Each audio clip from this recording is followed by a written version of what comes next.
land acknowledgement. So St. Clair College would like to recognize and acknowledge that it sits on the Three Fires Confederacy's traditional territory of the Ojibwe, Odawa, and Potawatomi nations. We would also like to acknowledge the many other tribes and indigenous nations that call this beautiful land home. We give thanks to the land surrounding and surrounding water for sustaining us. I would also like to acknowledge that our speakers are presenting to you from different areas today, and as such, we would like to acknowledge the various territories of all the First Nations, Inuit, and Métis peoples of this land. So I'm Peter Worrell. I'm the Director of Research and Innovation at St. Clair College in Windsor, Ontario, and I'd like to again welcome you to Day 2 of the EV Innovation Summit. To start off, I would like to introduce Jeff Van Humen. He is going to welcome everybody and have a thank you note. Jeff? Terrific. Great. Thank you, Peter. So I'm Jeff Van Humen, Director of Business Development for the Ontario Centre of Innovation. And it's my pleasure today to welcome you to, as Peter said, the second day of the EV Innovation Summit. And so on behalf of Lambton College, Ontario Centre of Innovation, Ontario Vehicle Innovation Network, Sarnia-Lambton Economic Partnership, St. Clair College, and Invest Windsor Essex, I would wish to formally welcome you all to today's session. So just as a reminder, the goal of this particular event is the EV Innovation Summit is a platform to share experiences with the stakeholders that are involved of this growing market and industries in an opportunity to learn about new trends in battery and EV technologies. The event will be bringing leading companies, experts, and innovative thinkers together to discuss recent advancements, examine major issues within the industry, and create powerful solutions for the future. We'd also like to take this opportunity to thank yourselves for attending, but also the sponsors, Blue Water Power and Proventus Global. Thank you very much, and hope you enjoy the session. Over to you, Peter. Thank you, Jeff. So as Jeff mentioned, I'll provide a bit of an overview of today. But before we do that, just a really quick recap of yesterday. Yesterday, we had two themes or two different sessions. One was on Innovation Corner, and the other was on the skilled workforce. And we had some really good, lively discussions on those two topics. Today, as the agenda outlines, we will be talking about the role of government and economic development. So for each of these sessions, there'll be a moderator, and the moderator will introduce each of the speakers for their 15-minute speech or their 15-minute presentation. And at the end of the presentations, there'll be a 15-minute panel discussion. And during that time, the moderator may ask questions of the speakers, but also you'll have the opportunity to ask questions as well. So please place your questions in the chat, and the moderator will read those questions at the end of the panel discussion or at the end of each of the presentations and express I guess those questions and discuss those answers. So without further ado, I would like to have Alicia Pereira. Sorry, that was me. Alicia Pereira, she's the Director of Communications of OCI. She is the moderator of the Role of Government panel. Alicia, take it away. Thank you for the intro, Peter.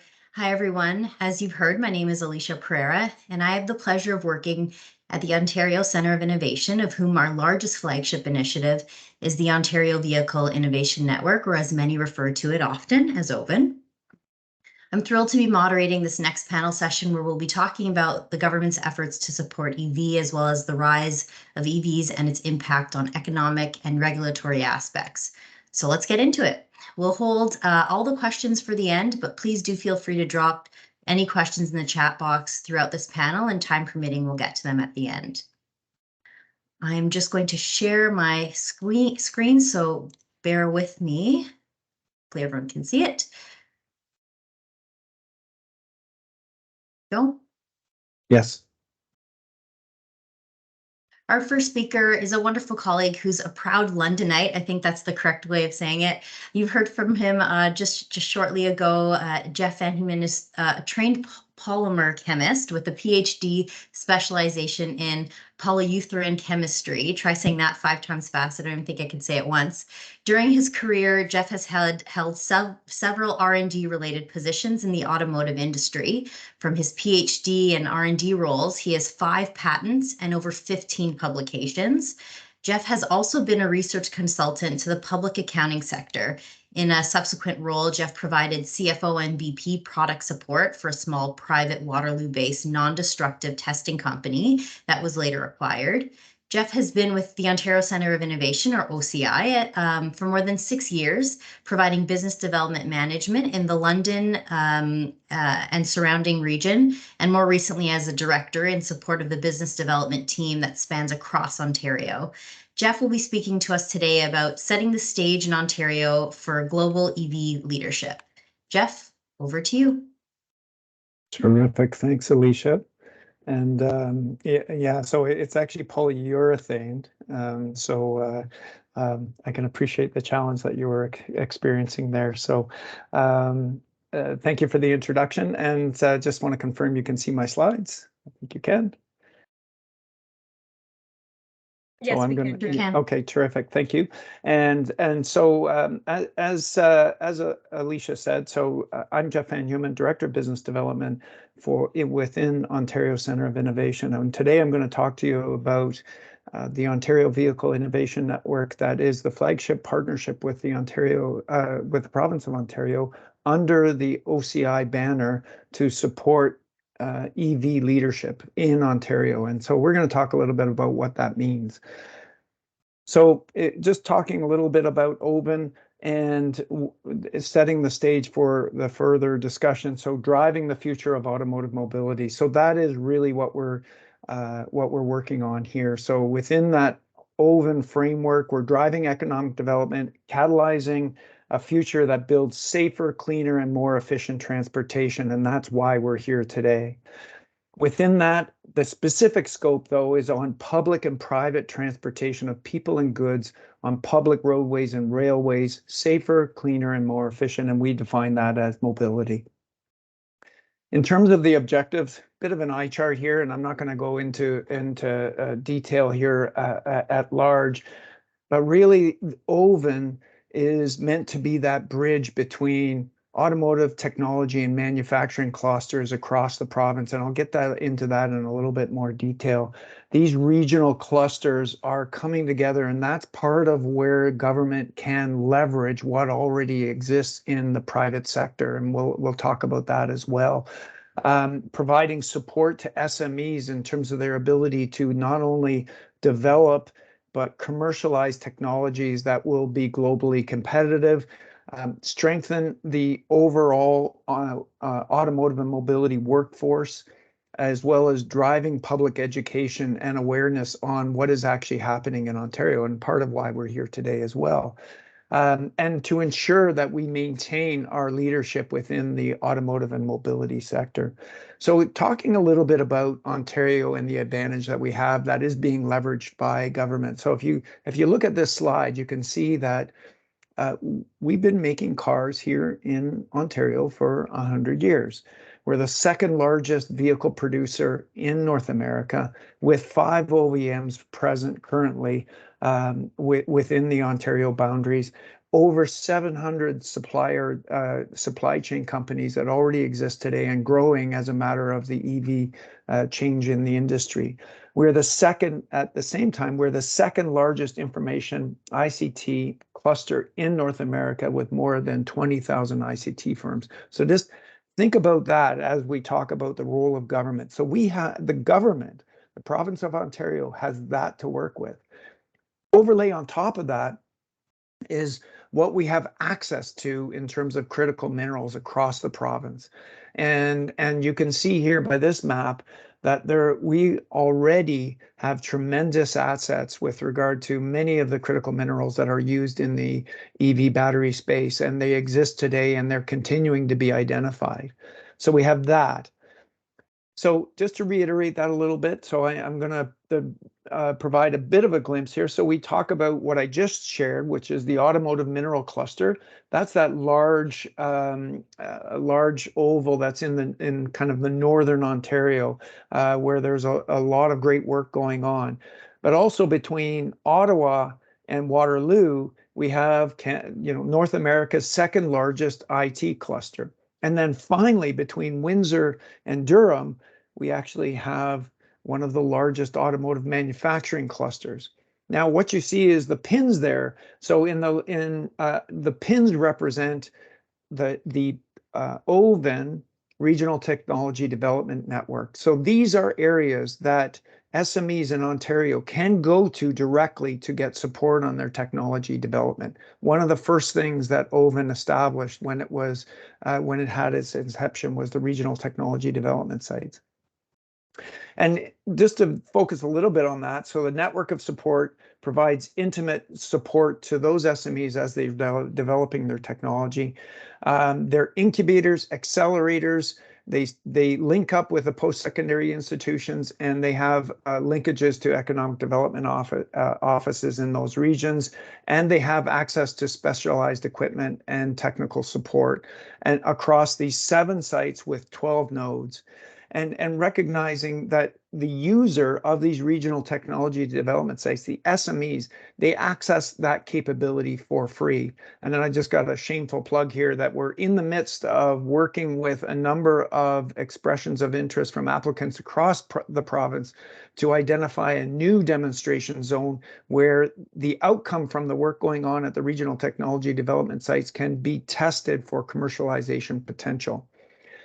And then we're talking about shaping the future. And in terms of the work that OVEN has done over the period that it has been established, you can see we've have over $100 million of co-investment, almost 2,000 jobs created or retained, a number of internships that have already been established and are working to support those SMEs.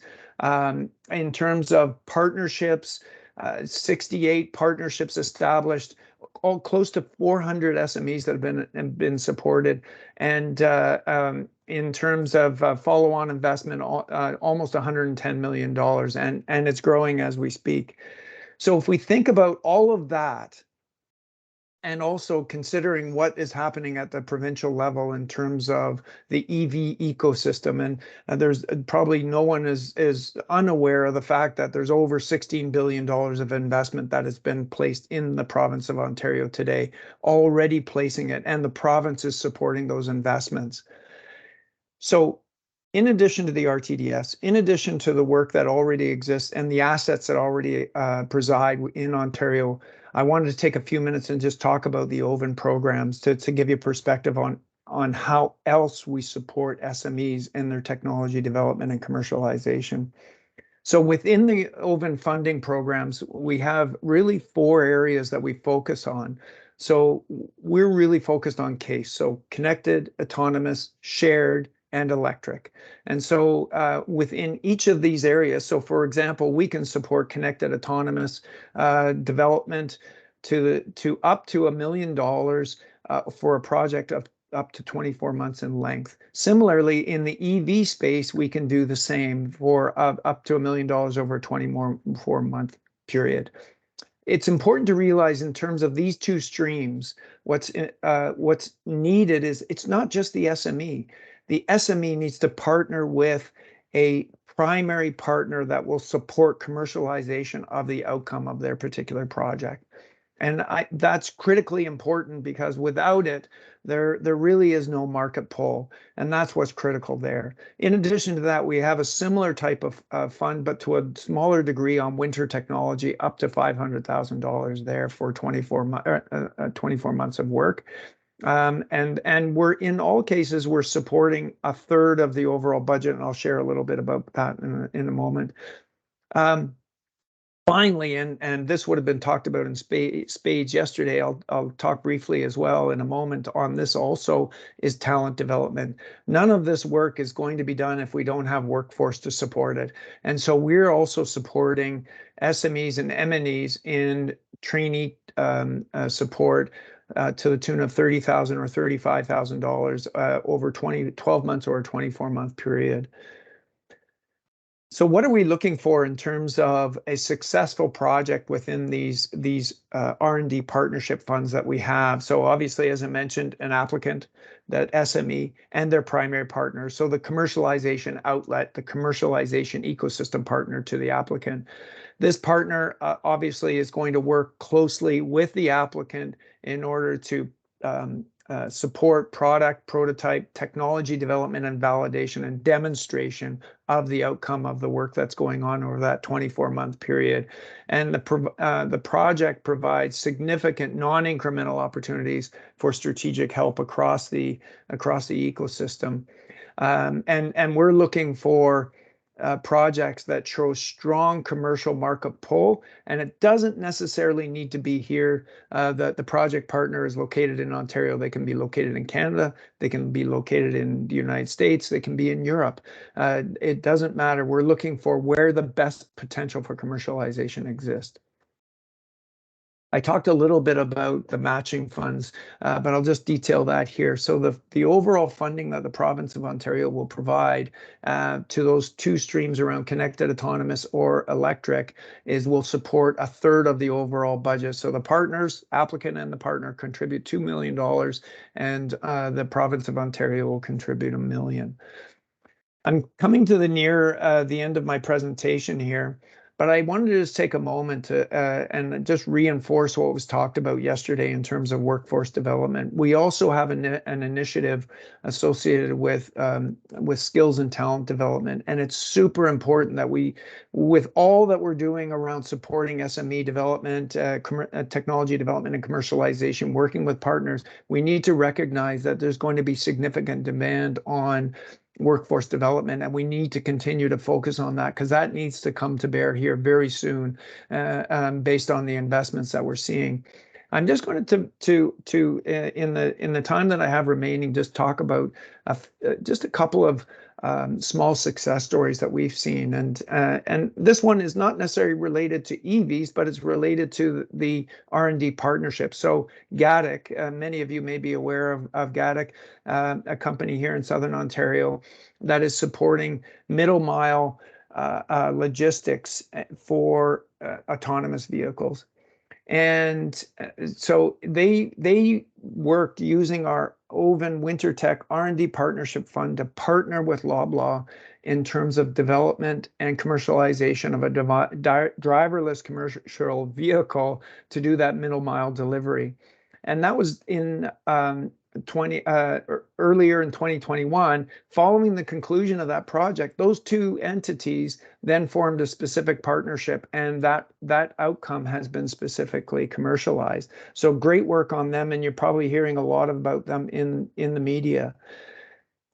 In addition to that, another great success story is eCamion, which is deploying autonomous charging technology across the ecosystem to support shuttles and conventional autonomous electric buses. So work going on. This is going to be the future of what we need in terms of public transportation. So another great opportunity there. And finally, eLeap Power and Opus One and Cherry Motors. And what this shows is that this is a directive wireless charging system that will allow for autonomous vehicles to be charged without the addition of a support person to be able to create the connection with the charging station. It's important to recognize here that Cherry Motors isn't necessarily in Ontario.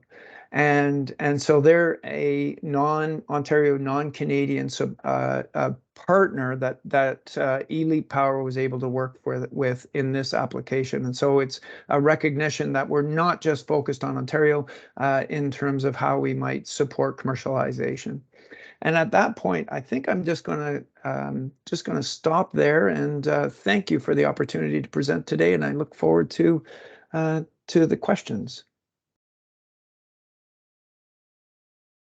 Thanks very much, Jeff. All right. Up next, we have Greg DeRay. Greg is the Regional Director for the Province of Ontario at Invest in Canada, which is a federal agency that facilitates foreign direct investment into Canada. With over 2 decades of leadership in international finance, strategy, technology, and consulting, Greg is responsible for helping global investors invest with confidence in Canada.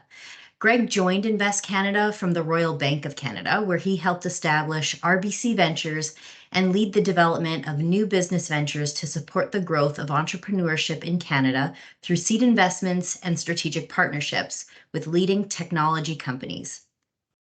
Greg holds way too many degrees with a PhD in engineering from MIT, a master's degree from UCLA, and an undergrad degree from the University of Waterloo.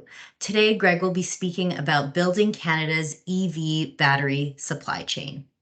Welcome, Greg. Thank you, Alicia. Can you hear me okay? Yeah, we sure can. Fantastic. So I'll just tee up my my presentation here. Hopefully you can see that.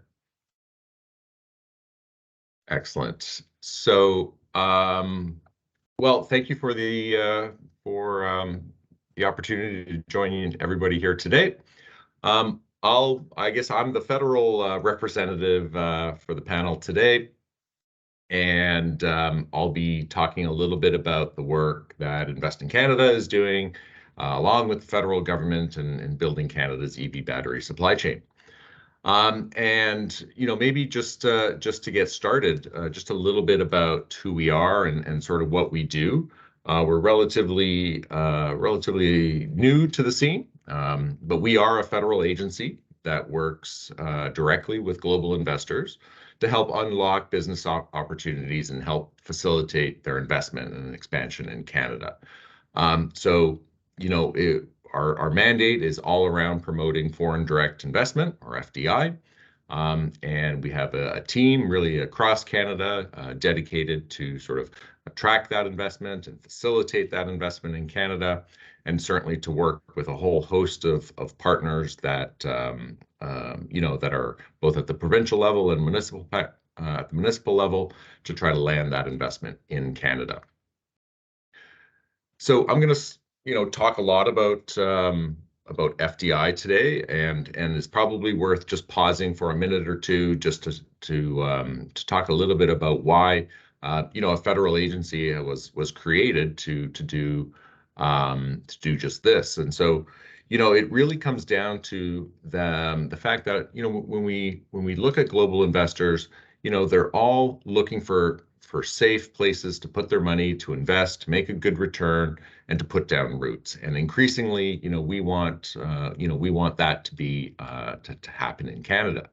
We certainly see FDI as really a key strategic lever in helping grow and Canada's economic base, to help spur innovation and really create those highly skilled and well-paying jobs for Canadians really across the country. And we're certainly seeing, the work that we and other government partners are doing, promoting Canada, really starting to pay off. FDI in Canada actually reached a 15-year high in 2021. We're expecting that the 2022 numbers will top those, and certainly there's a lot more to do.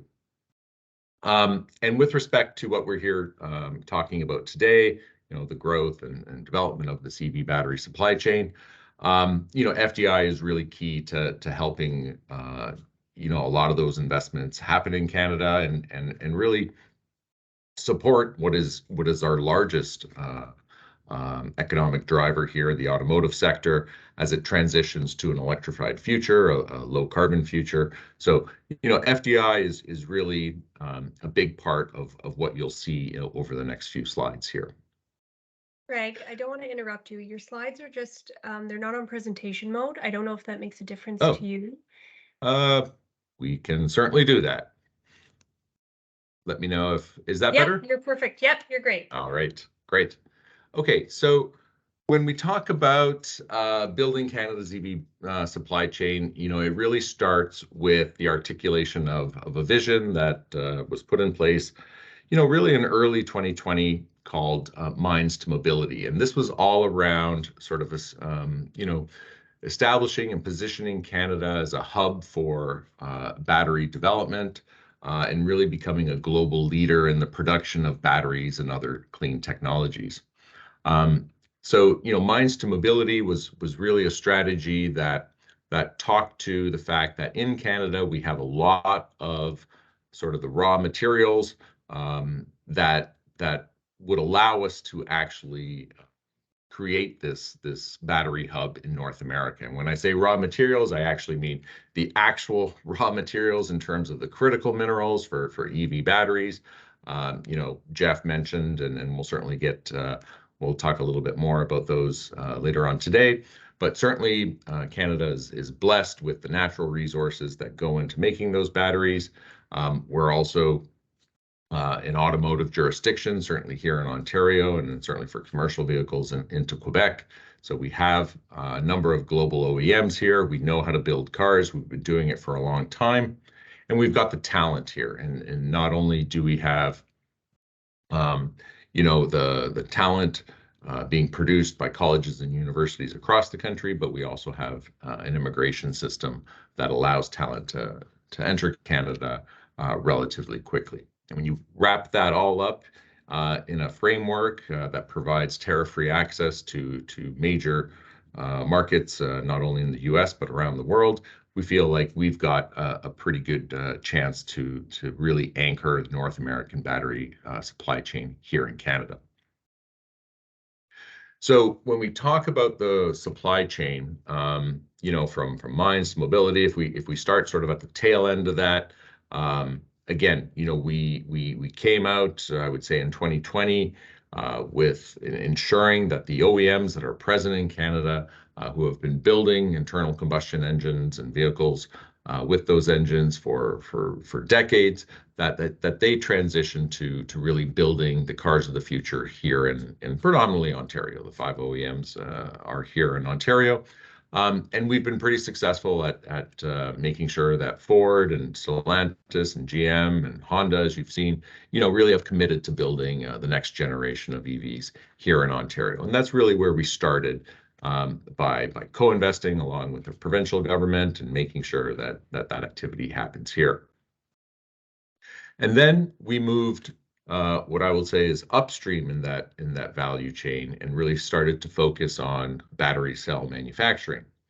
And really proud of the fact that we were able to attract LG Energy Solution in a JV along with Stellantis to invest $5 billion to build Canada's first electric vehicle battery manufacturing facility in the Windsor-Essex region. This battery factory will have just an enormous impact on the region, will create about 2,500 jobs. And we're already seeing sort of the ecosystem of battery-related companies starting to fill into that region and really throughout Southern Ontario. So, we like to say that this is Canada's first large-scale EV battery manufacturing plant. We certainly are hopeful that it's not the last, and hopefully, we'll be fast following this with a few others in Canada.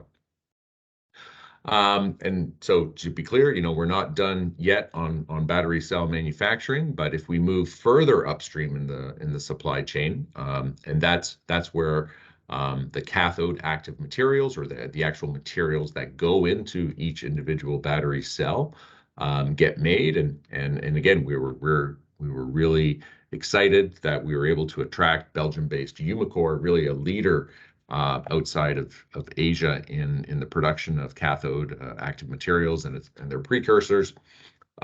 We attracted them to Eastern Ontario in Loyalist Township, just outside of Kingston. They will be building their first North American CAM plant there and investing over $1 billion in that plant.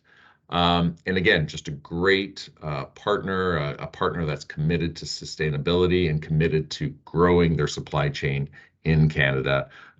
So really excited that they chose Canada last year, and again, working to attract more cathode materials investments, hopefully soon.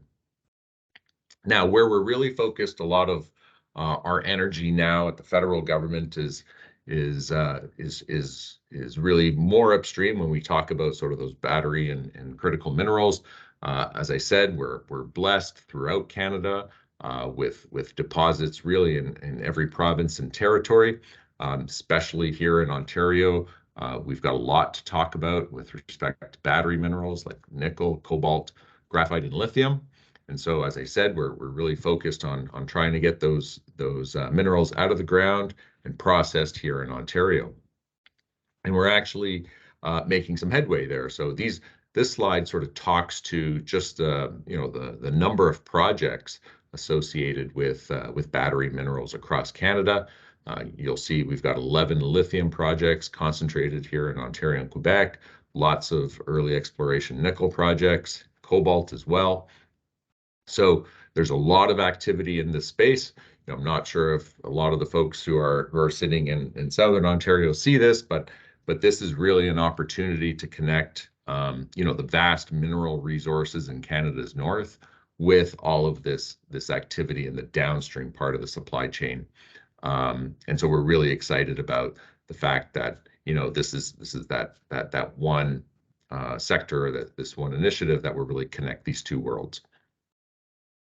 So where are we? Well, certainly, LG and Umicore aren't the only investments that have happened over the last couple of years. This slide sort of talks to a few of the other ones that have happened, and certainly there's been a lot of activity in Ontario, as we've talked about, but also in Quebec and even out west. So we've got major industrial, major investors that are looking at Canada, and this certainly isn't even an exhaustive list, which is pretty exciting at the amount of activity going on these days. This slide sort of gives you a sense of that supply chain, and really, a few years ago, this slide was almost blank, and so we've been able to really develop the supply chain here in Canada, again, mainly concentrated in Ontario and Quebec. But we've got a lot to show for our efforts over the last few years, and I certainly expect that over the next couple of years, this slide it will be even more crowded. So we're definitely doing something right here in Canada. We've got the attention of global investors, and this is where I wanted to maybe just talk a little bit about the how, or how we're talking to global investors about Canada, because I think this will give the folks listening in here a sense of how we're positioning Canada and why we're being somewhat successful at attracting a lot of this investment. So when we talk to global investors about Canada, we talk about a lot of these things, right? We're probably the best place to do business in the G7. We've got probably the best cost of doing business among our G7 counterparts as well. I talked about the trade agreements that give preferential access to over 50 countries around the world. Jeff alluded to the fact that we've got this amazing ecosystem of auto parts suppliers, mainly here in Ontario and Quebec. And renewable energy, right? Across Canada, we're about 65% plus in focused on renewable energy. In Ontario, that number, we're really proud that number is north of 94%, and certainly in Quebec, it's even higher. This matters when when we're talking about building the green vehicles of the future. And listen, I think we're doing something right. We've climbed to the number 2 ranking in Bloomberg's global lithium battery supply chain list, right behind China. And certainly, hopefully, again, we'll claim that top spot hopefully in a year or two. We also talk about a lot of things that aren't really that exciting, but again, they matter. We're a politically stable country. We've got a great banking system here. We haven't, that hasn't suffered sort of some of the challenges of maybe our neighbors to the south. We've got low indices of corruption, and as I said, we're committed to clean energy. Just a little bit on that energy here. Again, our mix, here in Ontario is, we've got a base load of nuclear. In Quebec, it's predominantly hydroelectric, but again, very different narrative when compared to some of the states south of the border. So again, this really matters. And then every investor that we've talked to over the last few years, the top of their list is can they be successful here in Canada? And they want to understand, sort of the talent that already exists in Canada, the talent that we're producing from our network of colleges and universities. We are, our workforce here is one of the most educated workforces among our competitive peers. And as I mentioned before, we've got, programs at the federal level that are really bringing in the best and the brightest abroad, and are doing that in an efficient way. And so, we've got a really good story to tell on the talent side of things. And then really just lastly here, we've also got the programs and tools that are helping us be successful as well. So whether it's about $3.8 billion that was allocated as part of the 2022 budget to accelerate the production and processing of critical minerals, or tax credits for investments in clean tech, and of course our Strategic Innovation Fund that is managed through ISED, that is really the flagship federal program for attracting innovative new projects to Canada. Again, we think we've got a lot of the tools available. Our toolbox is full of these tools that are really resonating with global investors. So that's a little bit about how we've been successful in attracting some of these companies that we've talked about. And as I said, our pipeline is full. I certainly expect that that there'll be more announcements in to help secure and build out this EV battery supply chain throughout the year and in years to come. Once again, my name is Greg DeRay. I'm the Regional Director for Ontario. I'm supported here in Toronto by my colleague Jane, and really excited to talk a little bit about what's next, and I'll turn it back to Alicia now. Thank you. Thanks very much, Greg. All right, so a quick reminder to get those questions, if you have any, into the chat box. Our final panelist speaking today has a beautiful last name that makes you want to order pasta with dinner. I know I'm going to do that tonight. So it's Stefano Sanguini from Invest Ontario. Stefano is currently the Director of Investment for the province's Central Agency for Investment Attraction. There, he manages and coordinates the agency's investment outreach team, which conducts strategic foreign direct investment attraction activities. Together with his team, Stefano has represented Ontario's trade and investment interests by attracting investments, generating new business opportunities for Ontario companies, fostering collaborations, and raising Ontario's profile for over a decade. He has targeted the global multinationals and their supply chains across sectors, including agri-food, aerospace, automotive, clean tech, and defense. He has led efforts that successfully secured hundreds of millions of dollars in global investment into Ontario, creating thousands of jobs. Stefano will be speaking to us today about opportunities for Ontario in EVs. Stefano, over to you. Thank you, Alicia, and thank you for getting my last name perfectly. So that's great. I will share my screen here.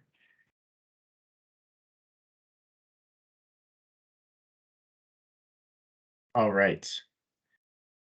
I will go into presentation mode, so hopefully you can see that, and I will kick it off. And so welcome. My name is Stefano Sanguini. Thank you for joining us today. I am the Director of Investment for Invest Ontario. Some of you may not be aware of what Invest Ontario is. Greg said Invest Canada is a new agency. We're actually the newest kids on the block. So we've only been around for about 18 months now. And Invest Ontario has a bit of a unique mandate and a unique approach to accomplish things that the government has traditionally done. Our mandate is to position Ontario as a key destination for investment. This is very similar to what Invest in Canada does. We are very focused on improving both domestic and foreign direct investment attraction. So that's expanding who's here already, helping them grow, and of course, attracting new investments into the province. We do that in a kind of a unique way, and this is the context we operate in. Greg, I think, set the stage very well. Canada, we were not in the best place, but as of 2021 and going into 2022, we jumped in a lot of the rankings for FDI investment flows, and that's a great thing. We were not doing well, and we're also into an unprecedented time for investment. The things that we are seeing, even 18, 24 months ago, we $100 million investment, $50 million investment, we would have been so excited, and we are excited. But now we're seeing billion, $2 billion investments, generational investments that we would have seen literally once a generation. We're now seeing almost on a daily basis, and that's amazing. It is being driven by a number of factors, everything from geopolitics in Asia to some of the policy decisions by the US administration and others in Europe. But we're really trying to position ourselves. How can we take advantage, and how can we position Ontario very well for this? The battery EV supply chain is one of those areas. We do expect this to jump 10 or more times between now and 2030. We could potentially see revenue as high as $400 billion globally. And this is very important. And so how do we position Ontario to absolutely be in the best place to take advantage of this? Well, before the agency was spun out, we did a lot of research with business leaders, a lot of going out to our different industry partners, and we did a lot of soul searching. And what we found was, and this is what we heard, processes and time for approvals take too long in government, especially at the provincial level. Government departments are sometimes difficult to navigate. Unstable funding and programming for business supports. So it's very hard. Businesses have to plan out sometimes, 3, 4, 5 years. They need to have certainty in terms of what's coming down the path. And then sometimes businesses were saying they saw a very uncoordinated collaboration between the different levels. And I think this is one of the key themes that we have been changing. And Greg and I work together literally on a daily basis, and we work very closely with our municipal partners. And I think this is one of the areas we really want to strive to better accomplish. And so Invest Ontario was born. We were spun out about 18 months ago from the provincial government. We are an arm's length agency, central agency with an independent board of private sector directors. And the main purpose of the agency was to make game-changing strategic investments, and that includes to address the main value chain gaps in the province. And this is especially important in EVs. We're seeing a fundamental shift from ICE to electric vehicles, working very closely with our partners at Oven. How do we start filling all these gaps that exist as the industry that makes this fundamental switchover? The other main thing we want to accomplish is really provide businesses a one window approach for potential investors. So at the provincial level now, what we're starting to transition over to is every single lead that comes into the government of Ontario now will come to the province, and we will triage it and work with all our partners, both at the municipal and federal level, on how to best support that investor. So trying to take away that bit of fragmented approach, what part of government do you enter into, if you will? Which window do you come in? Which door? How do you get passed on? We want to really streamline that down so it's the best possible service for investors. And then the other main part of what we want to offer is ensure regional inclusivity across the province. Greg really talked about this. This is a fundamental opportunity and once in a lifetime, really, to connect the northern economy to the southwestern and eastern Ontario economy. These are two kind of economies that have traditionally run independent from each other. We've had our traditional northern economy sectors, whether it's mining, forestry, and then we've had our traditional, ICT, life sciences, advanced manufacturing. This is a really once and generational opportunity to link these two economies and to pull everything together. Our organizational priorities, again, are a single point of contact. It's to provide credible and knowledgeable service, operate at the speed of business to close that gap that we saw from companies, that we heard from companies saying, we need to know what's going on. We can't, if there's an election cycle, we can't just sit off once every 4 years and wait for the election to take place. So really keep that private sector mentality as we support companies.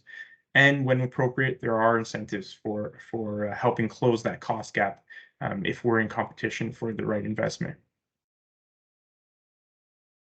So our EV advantage, I think Greg talked a lot about this, so I won't spend too much time. We talked about mindset mobility. I talked about how important it is really in that opportunity to connect.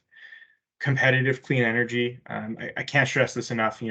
I think some of these investments Greg alluded to, mentioned LGES, Umicore.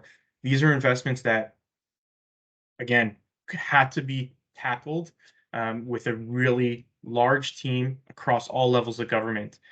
The support we had for LG from Windsor, from the federal government, the province working together, everything from identifying the site, helping pitch the project to the client, getting the company here to visit, helping them understand the talent ecosystem, which is a huge part of it. And then a lot of these big EV investments, as you can imagine, utilize a ton of electricity. So how do we dispel some of the myth, which really does exist, especially on the energy side, and I'll get back to that, helping them understand, that this is one of the only places in the world, is probably the only place in the world currently, that everything from the raw material, and our goal is to get everything from the raw material through the supply chain, into the battery, into the vehicle, and out the door. It's one of the very unique places that we can say this can all be done in one jurisdiction. We talked about talent and, of course, livability. Ontario is just a great place. But that clean energy piece, this was one of the things we heard directly from clients. Clean energy is imperative. There's a lot of myth out there, I think, from many years of Ontario having maybe slightly higher energy prices. But we took that and we really reinvested it into the grid. Ontario has one of the most modern energy grids in North America. It can handle the brutal cold winters, can handle hot summers. We don't hear stories like you do sometimes, whether it's in Texas or other US state, where it gets a little too hot, grid fails. It's a little too cold, grid fails. We're really in a great position, and we have lowered our energy prices, and we are either on par or below most of our direct kind of battery belt competitors. And that's with already having a clean grid. Yes, we have that base load of nuclear, which is very important to us. But if you look at, and I think Greg had the map up, you see the battery belt in the southern US, so much of it is still powered by coal. And I think a lot of companies that we're seeing, the whole point of switching to EVs is to leave the world a better place for our next generation. How can you do that if you're building them with coal power? So a lot of companies come to us with RER 100 goals in mind, whether they're 2030 or 2040. How can they position their companies for success to meet those goals? Well, Ontario is the place to do it. Greg had a similar slide. This is, again, that goal of doing everything. We're one of the only places in North America, in the world, that you can pull the raw material from the earth, process it all the way through the supply chain, put it into a cell, put it into a battery pack, into a vehicle, and out the door. This is our ultimate goal, and building out this supply chain is the ultimate goal for both the provincial government and the federal government. The federal government has their Mines Mobility Plan. Ontario has a very cohesive plan that matches with that. It's called Driving Prosperity Plan. Phase 1 was launched back in 2019, Phase 2 in 2021. This is what's really focusing us on making these game-changing investments to support that next generation of auto manufacturing, which of course is very, very important to the economy of Ontario. Again, it has a few different key pillars. It's the positioning. It's making sure that we have the vehicles and the parts production for these vehicles. So transitioning the OEMs to make sure that we have EV mandates and lines, establishing that support and battery supply chain that we're all talking about here today, innovating at every stage. And this is where Oven comes in and all our key partners, making sure that we are not just building the cars of today, but we're positioning ourselves to make the cars of tomorrow. And then, of course, investing in the worker. So other than clean energy, which is important, the second equally important thing we've heard from companies is the labor force, the auto labor and the manufacturing labor force.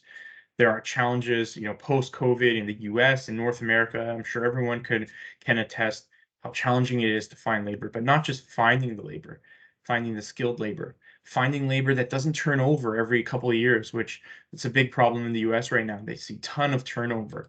So ensuring that we have that steady stream of workers for both today and in the future, whether that's the STEM grads and the auto graduates that are coming out of the colleges and universities, or whether it's the immigration stream that we have, or it's just the local streams coming out of even high school and into colleges. This is the things we're focusing on. Greg, I think, had a very similar slide, so I won't repeat it, but 16 billion over the last 2 years, and we hope to see a lot more in this market, in this sector. And again, it's not just the manufacturing. It's the battery research, it's the EV, it's the materials research. This is where Oven comes in. This is where our university partnerships and college partnerships come in. It's the very important base knowledge that will make and form the next generation of vehicles and materials that go into them. So this is another big area that we're really pushing. And of course, it's important. We talked about that quality of life. Well, I don't need to tell you about the quality of life in Ontario. I think everyone knows. We've got great 4 seasons. We've got everything. We've got that safety, that anti-corruption, everything that Greg spoke about. But it's very important. It's one of the first questions that come up. Companies want to know, where are their staff going to live? Where, if there is an executive coming from overseas, where is he going to live? Where are his kids going to go to school? Where is his family going to feel safe and at home? Where are they going to have pathways to immigration that's not going to require a lottery system or concern of every couple of years, going back into that immigration pool? This is one of the big things that we do see as a differentiating factor between us and the US. Greg already spoke about Umicore, so I won't repeat it, but I think the one thing that's really important to take away from these case studies of these really large deals that we've done, one, the partnership that's required across all levels of government. These deals, these multi-billion-dollar deals, are not won by any one person or group independent of each other. These deals took months and months, countless, trips and site visits, and lawyered, agreements down to the details of labor force and tax law, being able to leverage the free trade agreements, being able to leverage the energy. These things take a lot of teamwork. And I think if there's a main takeaway from today, is there 3 key things I would say that we work very closely both with the federal government, our municipal partners, information and introductions to ecosystem partners. When I'm thinking of our colleagues at all the municipalities, the colleges, the universities, the research institutions, our support and industry partners like Oven, like APMA, like all these groups, we have to work together. The investors want to know who else is here, who can they meet. Some of these investors are starting from scratch. They need to feel comfortable that they're going to be within an ecosystem that they can operate successfully. The second key point I would say is site selection. A lot of these large investments that we've seen, and I'm sure there will be more, really starts and finishes with where is there a site that works for the client. And this means sites, because of the urgency behind a lot of these investments in EV in particular, companies want sites that are ready to go. They are serviced. There has to be no surprises on them. Sites that have archaeology done, species at risk done, some of the preliminary permitting done. This is the type of sites that clients are looking for. And so, one of the big things that will be a focus for Ontario going forward is identifying these sites, getting them ready ahead of time, working with their municipal partners to help do that. So that way, when these clients and investments come in, we're ready to go. And then, of course, the immigration and labor support. So I will wrap it up there because I'm sure there's lots of questions.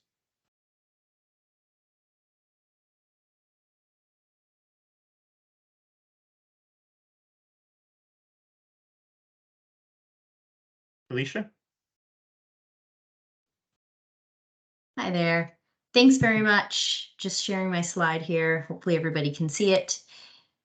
So once again, thanks, Stefano. Before we go to questions from the audience, I would just like to thank Jeff, Greg, and Stefano for their time and presentations today, for sharing your thoughts on the roles of government in supporting EVs and the EV supply chain development and commercialization in Ontario. So let's actually do it. Let's jump into some questions here. Maybe I'll start off here, and maybe Greg, you can start, and then we'll go to Stefano and then Jeff, if that's okay with all of you. So the question is, at this point, do you feel there are any gaps in the plans that could limit securing EV leadership in Ontario? If so, what are they, and what do you feel could be done to further mitigate this risk? So, great question. So I actually think we are doing fairly well here in Ontario and really across Canada. Stefano talked a little bit about just really the lack of available sites. When I think about what is sort of the risks to attracting more investment, it is really that. And it sounds kind of crazy because, Ontario is a big place, Canada's a big place. And, we're blessed with just vast open places, but there is a real shortage of these sort of shovel-ready sites that Stefano alluded to. And I can't stress enough about how much urgency there is to landing a lot of these investments. A lot of the automakers have made commitments for 2025, 2026, and if you sort of work back from that, they need to make some of these foundational investments now, and that's why you've seen some of them happen last year. You're going to see a few more this year. This isn't something that's going to go on for years to come. I think we collectively feel there's a window of opportunity here that we need to land these investments. Once they're here, they're going to be providing great paying jobs for decades to come. But the real urgency is now. So I would say that is the risk to sort of really doing more in establishing the supply chain here in Ontario. Yeah, I think I would echo what Greg's saying, this sites, and again, just one comment on that, it's people say, oh, look, there's a field, or there's, and there's a power line, and it's really understanding a lot of these investments require utility consumption that is off the charts.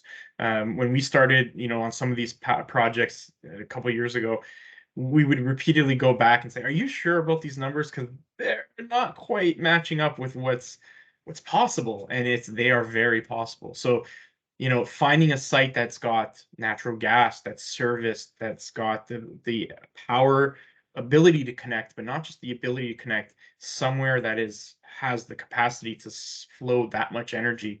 And then, of course, companies want to be near, logistics centers or border crossings, and every company is a little bit unique in exactly what they want.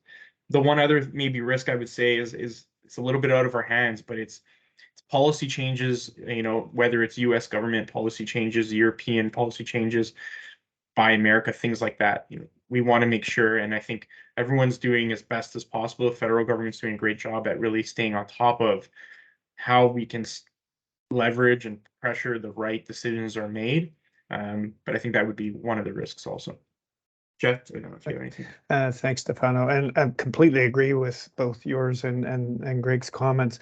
The one thing I like, being a former industry person in production and think about things operationally, you can see how urgent what's happening, but you can also see there's a workforce challenge that's up. We're going to hit. And in a number of these jurisdictions where these new facilities are, they may not have the workforce present there.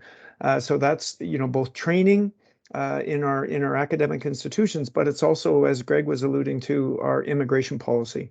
We need a lot more skilled talent coming as well, because we're going to be up against it. And as much as we build, if we can't support those projects with human resources, we're going to be challenged. So that would be the only other one I would say.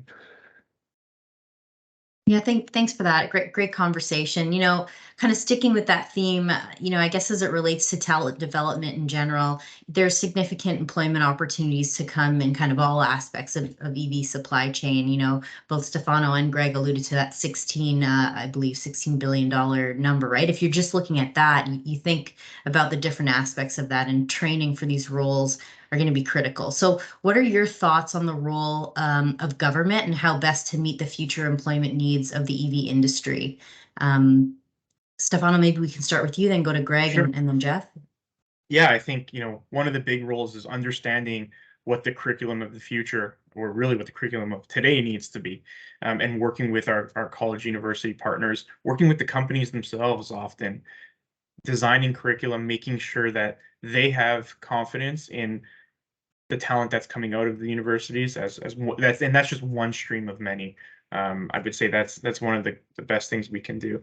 And the second on the same tone or theme is there will be a transition for some workers off of internal combustion, off of some of these more traditional methods, and making sure that they're trained to be able to participate into that supply chain or that talent chain of EV batteries. Listen, the only thing I would add is, listen, from where I'm sitting, I think the future looks very bright for folks that are looking to get into, this emerging industry, really anything to do with electrification, Ontario and perhaps Quebec. I mean, there are a significant amount of jobs and opportunities for kids to get into this and really to have great careers in again our collective transition to electrification. I know that a lot of the colleges and universities are actively thinking about how to prepare that workforce of tomorrow. We involve them in a lot of our conversations, again, to give comfort to these investors that the talent will be there. Listen, I think we're all scrambling to some degree, and it's not just Canada for sure. But I know we've got just amazing educational institutions that will rise to the challenge, and I know we're already sort of helping design some of the curriculums for workers in the battery space. So it's coming. We need it. We need definitely more, and I know the provincial government here in Ontario is actively looking to support additional programs and training for the workforce of tomorrow. Perfect. Thanks, Greg. So I echo all of those comments. I'd also want to highlight, I know there was the session yesterday with regard to workforce development as well, and it sounded like it was an excellent session and well discussed. I wanted to highlight as well, within the OVEN umbrella, there is the Skills and Talent Workforce Initiative as well, in which more recently, I don't know if everyone's aware, but there was an initiative about regional future workforce development and developing programming at the K-12 level to support our future workforce, because of course we're going to need it. But the other part is that their focus is on reskilling, retraining as well, which as we mentioned, we're going to be moving away from ICE engines, and the technology associated with the build and delivery is going to be different, and as such the resources are going to be different as well. But I would agree with you, Greg. The future is bright, and there's lots of opportunity for everyone to benefit from this transition, and so looking forward to it. Thank you all. There's another question that came in the chat. So how much assistance is there for innovative methods to assist with bringing a concept of generation of power to the EV industry? Maybe I'll leave that one open. It's if anyone has anything to say, or we can move on to the next one. Yeah, and maybe I'll just jump in here. So I think that kind of flows to technology development, and what I would encourage. I think the question was from Remy. For them is to reach out And it depends on what level you're at, right? So if it's if we're very, very early stage, it's finding a way to get some resources, maybe at an academic institution, in order to support technology development further from where you are. If you're at a mid-level and your organization a little bit bigger, let's have a conversation and see if you can take advantage of the R&D partnerships, and you have a primary industry partner that could partner with you on the commercialization outcome. And I talked about one of the streams, but there are smaller streams, so you don't necessarily have to go big or go home at this stage if you're at early stage development. So that's a real opportunity that exists today. And Remy, I see your additional point there. And so accessibility, I think, is what you're referring to, and maybe we can have an offline conversation about how that could be addressed. And that's a great question. Great, thank you. The next question is, we've heard a lot about wonderful opportunities, blessings, and collaborations today. How does Indigenous inclusion fit into all that? For example, significant amounts of critical minerals are located on Indigenous lands and near Indigenous communities. Yeah, that's a really great question. And, you know, the one thing I would say is, in every step of at least some of these projects that we've talked about today, you know, First Nations consultation, First Nations working directly with them has been part of the process throughout. I think, again, the goal here is to leave the world a better place than we have it today. And I think the only way to do so is to do all these things in a very responsible manner. And we talked about Ontario being one of the only places in the world right now that can literally do the whole supply chain. And part of the reason, when we've heard this directly from companies, that they like Ontario and Canada so much, it's not just because we can do it here, it's how we do it. It's that we try to do the mining in the most responsible manner. It's the chemical processing and making sure we have very robust rules and regulations to ensure, you know, the environmental process and how we work directly with our First Nations. So again, it's not just the fact that we can do it. You can do it in China, you can do it in places in Asia, but it's the way in which we do it. And First Nations, working with First Nations is absolutely a big part of that. Yeah, and you know, listen, I'm really excited at some of the partnerships that are being formed for equity participation in some of these projects that we're seeing up north with Indigenous First Nations groups. You know, I go back to, again, there's a lot of opportunity here, and frankly, you know, the more participation that we have with Indigenous groups actually makes the project more successful. Because we've got, you know, just more stakeholders at the table, stakeholders that are aligned in the success of the project. So listen, when we bring this up and introduce some of the communities and projects to some of the investors that we're working with, they're very well received. So. And I saw an additional question, and you're absolutely right. It's not just consultation. You know, we've done some of these projects we've done. It's ensuring the First Nations on whatever site we're referring to are actively involved. It's ensuring that they're involved with how the site will be used. You know, making sure that they're totally on board with the archaeology assessment to ensure that, you know, no artifacts are found. 100%. It's not just consultation. Great, thank you all for that. This actually brings us to the end. We're at time right now, so I want to once again, thank you, Jeff, Greg, Stefano, for your time. Thanks to everyone for joining. Thanks to the chat, everybody for putting in their comments, and also the entire team, especially Kelly and Thee for helping facilitate this wonderful event. I will now pass it back over to Peter. Thanks, everyone. Thank you. Thank you. Thanks, Alicia, and thank you, panel. That was an excellent discussion on how the government is playing a role in the EV innovation. We'll go to our next panel, and I'd like to introduce Belinda Ray. She's a Senior Business Development Manager at OCI, and she will be moderating the panel discussing economic development. Belinda, off to you.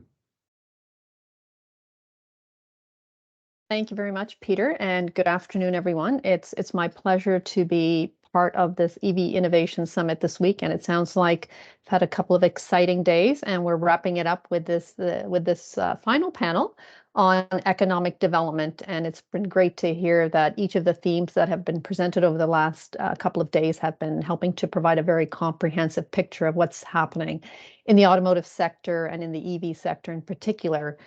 So it's my pleasure again to be moderating this panel, and we have 3 speakers, and I will introduce each of them briefly and then turn the presentation over to them. So I will share my screen to bring up the first speaker in our session, and hopefully everyone can see my screen. We have Matthew Fortier from Accelerate ZEV. Matthew is the CEO of Accelerate, which represents key public and private sector stakeholders in Canada's zero-emission vehicle supply chain. Accelerate is a national alliance with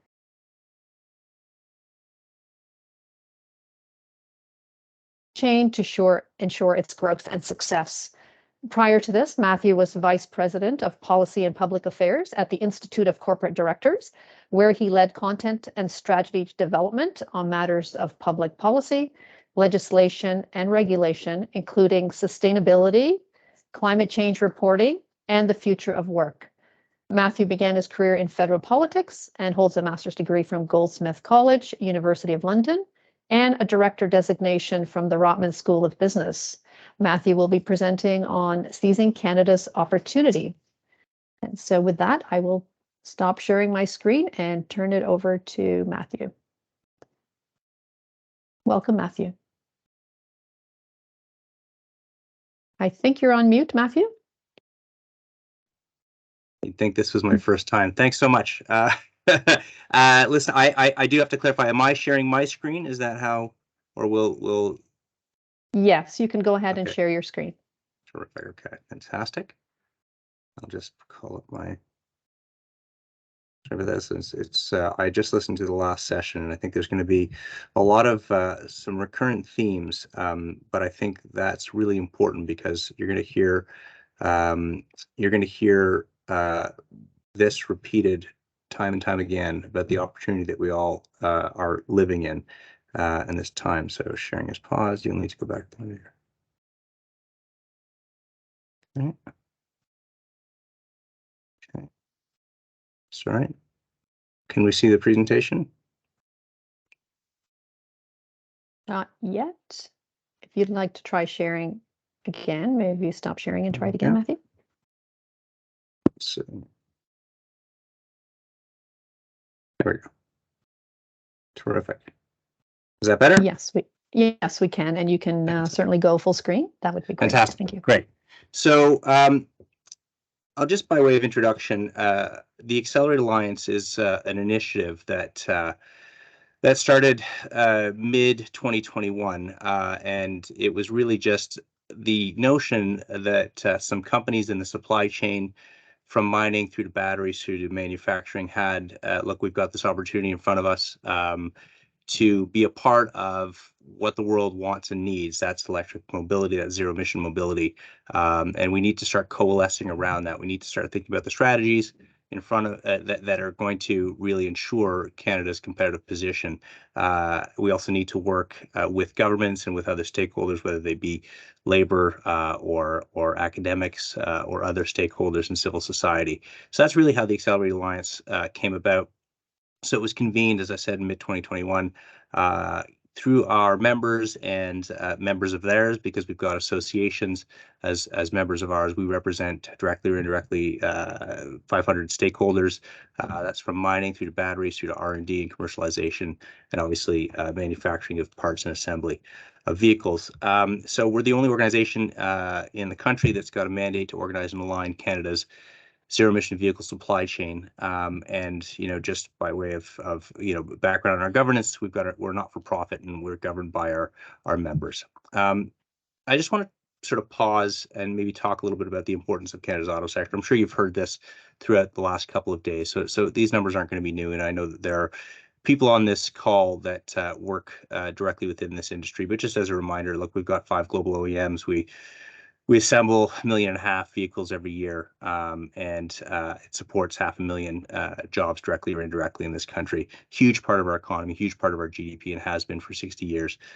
We need that to continue, particularly as the landscape of our economy is going to change over the coming generations, and we need to make sure that this remains an important part of how we sustain a high quality of life.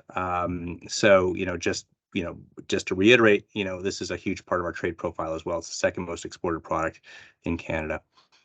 But of course, sorry, we're experiencing a disruption, right? So we're living through this huge transition from internal combustion to electric mobility. It is happening much more quickly than anybody, I think, would have predicted 5 years ago, certainly 10 years ago. Maybe it's happening more slowly than some people would like, but it is hugely disruptive. But at the same time, it's being welcomed in some respects by the vehicle community. So, all of the OEMs, the ones that operate in Canada and elsewhere, have made ambitious plans to make electric vehicles and to phase out their internal combustion fleet over time. They're going big on this. They're betting big on this. They're investing huge sums of money.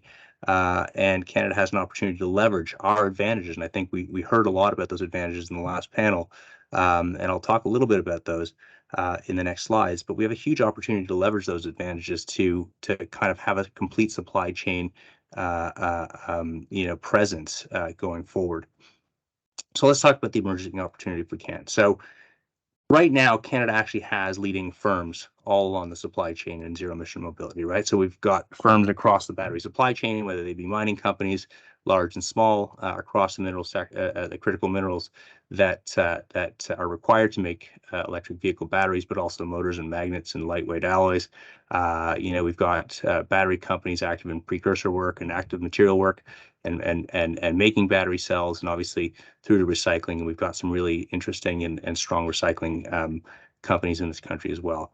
So they make the battery packs. We've got companies that make motors and transmissions and power electronics and thermal systems all the way down the line. And we obviously have our vehicle assembly companies. And that's not just in passenger vehicles, right? It's medium and heavy duty vehicles and buses and trucks and off-road vehicles. And that goes all the way into sort of charging infrastructure. So we've got companies that are making some really interesting charging solutions. They design them here, they manufacture them here. But if we're going to really seize the economic opportunity, we need to really think through what success looks like for this country. We can't just assume that it's going to work out just fine because we've got critical minerals, because we have an auto sector. We have to think through what success looks like for Canada. Where do we want to be by 2030, by 2035, by 2040? How many people are going to be employed in this broad sector? What's the contribution to GDP? How many critical minerals are we going to be developing and processing here? And how many batteries are we going to be making here? How many, brass tacks, how many vehicles are we going to be making here?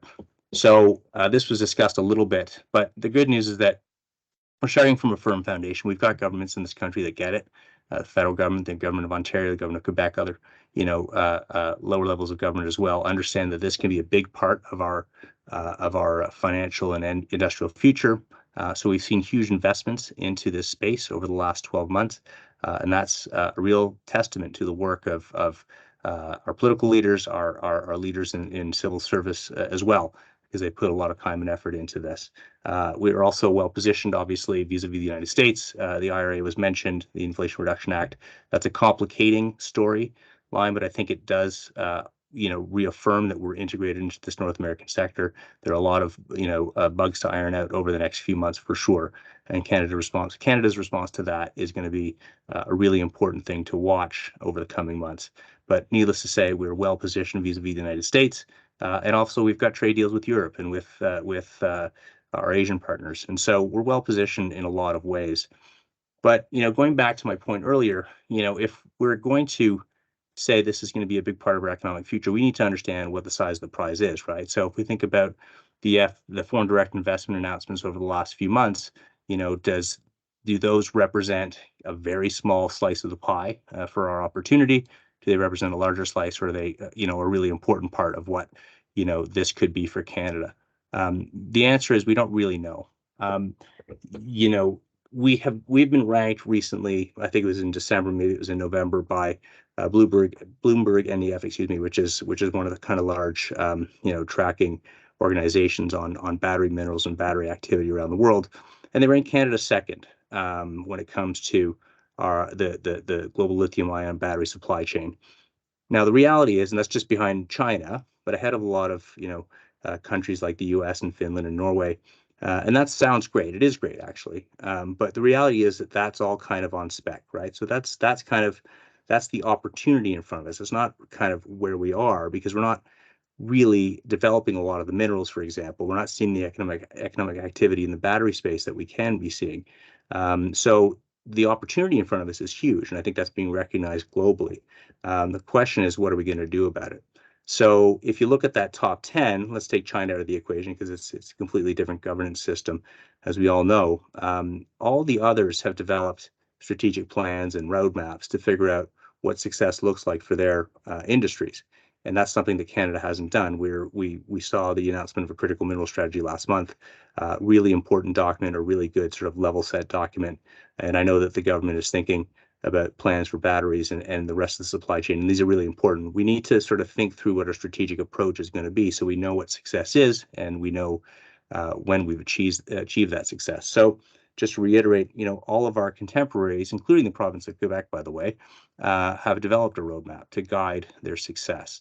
And Canada needs to do the same. So that's really the work that we're engaged in right now at Accelerate, to develop some thinking around what's achievable, what's realistic, and what we should be aiming for. So if you look at that column on the right-hand side, these are just some examples. We need to understand what percentage of a global lithium Canada can be responsible for, or nickel, or nickel sulfate, or indeed battery cell production. How many gigawatt hours is Canada going to be responsible for in the North American battery ecosystem or the global ecosystem? How many vehicles are we going to be producing? Is it going to just replace the 1.5 million roughly that we produce now by 2040, say? Is it going to be more? Is it going to be less? We need to sort of understand what we're aiming for so we can invest properly and we can set ourselves up. And going back to the last discussion, how much power transmission is going to be required for the factories and the mines, et cetera, and how much investment is going to be required. Really important questions that we really need to be focusing in on. The good news is that we can do it. We can develop a world-leading public-facing strategy and roadmap. We can start today, and by the end of the 2030s, we can have a realistic, and I'll finish that sentence, but I'll say that we can actually have milestones along the way. We can know where we are by 2025 and by 2030 and by 2035. But by 2040, we can know exactly what success looks like and whether we're tracking to achieve that success. So just very briefly, because I know I'm running out of time, we've started this work. We've been cooperating, collaborating with our partners at the Battery Metals Association of Canada, Clean Energy Canada, and with our members to develop some thinking around, particularly around batteries, because that's a huge part of the supply chain from the upstream to the midstream. Road mapping some of this stuff and figuring out what priorities for Canada could look like. We've developed a task force model. So a critical minerals task force and a batteries task force and a manufacturing task force to think through what success and targets could look like across those segments. And it's overseen by a steering committee that kind of represents a broad section of Canada's economy, right? So the Business Council and the manufacturers and exporters, but also those industries that are directly implicated in the supply chain. So the vehicle manufacturers, obviously, and the mining associations as well. And we've got our battery task force that represents a good cross section of the battery ecosystem and economy, and a manufacturing task force. Oh, yeah, I've missed out my critical minerals task force. I'm sorry. We've got a critical minerals task force as well. That slide's fallen off.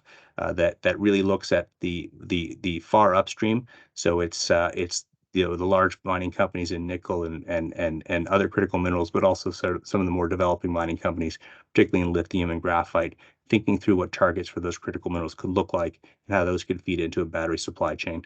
And then a manufacturing and assembly task force, thinking through the transition from internal combustion manufacturing through to electrified and zero-emission vehicle manufacturing.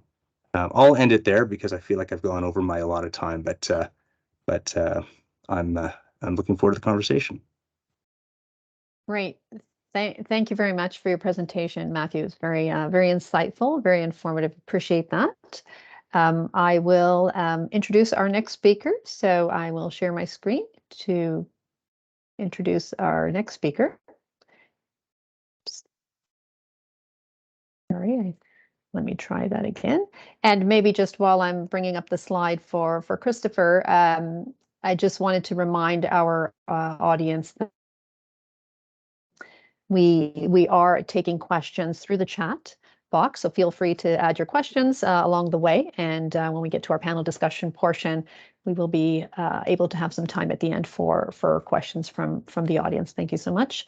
Our next speaker, again, thank you, Matthew. Our next speaker is Christopher Misch, the founder and CEO of ChargerQuest. A little bit of background about Christopher. He is an electric vehicle entrepreneur, infrastructure entrepreneur, and pioneer in Canada's charging industry.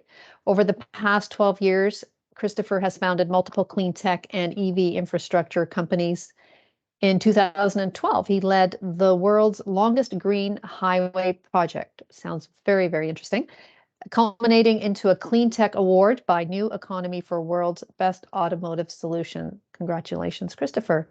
Currently, he is the founder, president, and CEO of ChargerQuest, a smart EV charging company that owns and operates EV charging infrastructure across Canada. As the CEO of Canada's fastest growing EV charging network, Christopher has extensive expertise in EV charging technology and industry trends. Christopher will be speaking to us about Canada's EV infrastructure, gaps, trends, and opportunities. Welcome, Christopher, and I will stop sharing my screen, and it's over to you. Great. Thank you very much, Belinda, for that wonderful introduction. And I'd like to give a big shout out and a thank you to the organizers of today's event and yesterday's event. I think it's been very well received, extremely timely. The EV industry is coming on like a tsunami, and I think we're in the right place to share our wisdoms and opportunities as we bring this industry forward and make it more fulsome. Can everybody see my screen? Not yet, Christopher. Maybe you want to try resharing? Seeing here, we need permission. Okay. Maybe Kelly can ask if we can get permission for Christopher to share.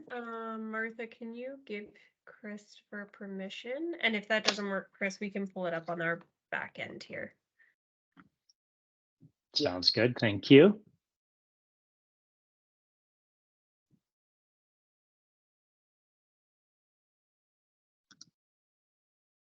I can share the presentation for you. Is that good now? Oh, it seems good here. Yeah, it says you have permission, Chris, so I'm not sure what's going on. So Martha will share it and you can just let her know when you need the slides changed. So Martha, if you can pull that up, that would be great. Okay, sounds good. Sorry about that, Chris. I'm not sure what's going on. No problem. Technology is only as good as its ability to turn on, and we all have had these issues over the last few years. Exactly. Well, that's great. Thank you for putting that up. So yeah, I'm really excited to be here, and I'm going to give you a little bit of a kind of a multi-pronged approach to my presentation today. I want to layer in a little bit of the psychology associated with EV driving. I want to talk about EV infrastructure from a industry's perspective and its relationship to the automotive sector and EV adoption in particular, but also identify opportunities and potential challenges as we look at increasing EV adoption in the most climate and geographically diverse country in the world, if not one of them. But you know, with an asterisk around opportunities, because I think there is incredible opportunity for entrepreneurs like myself, but also for everyone likely on this call or participating in the symposium, because I think this is really going to address a lot of fundamental challenges globally as it relates to, you know, climate change and greenhouse gas emissions and other environmental considerations. So let's move on. Let's go to the second slide. This is a fun survey, and the reason why I included this in my deck for today, it's just really to provide a little anecdote around how people are perceiving EVs, EV adoption in particular. So over the last couple of years, 2 years ago to be exact, almost to the day, I gave a couple of talks at local universities and colleges. And I gave this survey, and I'm not presenting the survey here today for all of you to do it, although it would be excellent if you all had clickers and you could participate in such a survey. But it really speaks to the mindset of today's generation. So I executed this survey in front of a couple hundred students, all master's level students at a particular university. And the results were very compelling. So as you can see here, I gave them a lot of money. I said, I'm cutting you a check for $50,000. You have to buy a vehicle. That's the caveat. Which vehicle would you purchase? And what really is telling here is that 99.2% of everyone in attendance on both of those sessions chose battery electric vehicles. So the reason why I put this up is because this is the future, right? This is very telling around the future generations' mindset around, hey, we have to do better. We have to move away from conventional modes of transportation as it relates to passenger vehicles in particular, and move towards emission-free transportation. And so that's why I brought this up, because even 2 years ago, our current demographic and probably the students at Lambton College, where I know this symposium is being held on a physical level, would agree with that, or at least number 4 and number 5 would be at the top of the list. Okay, you can change slides now.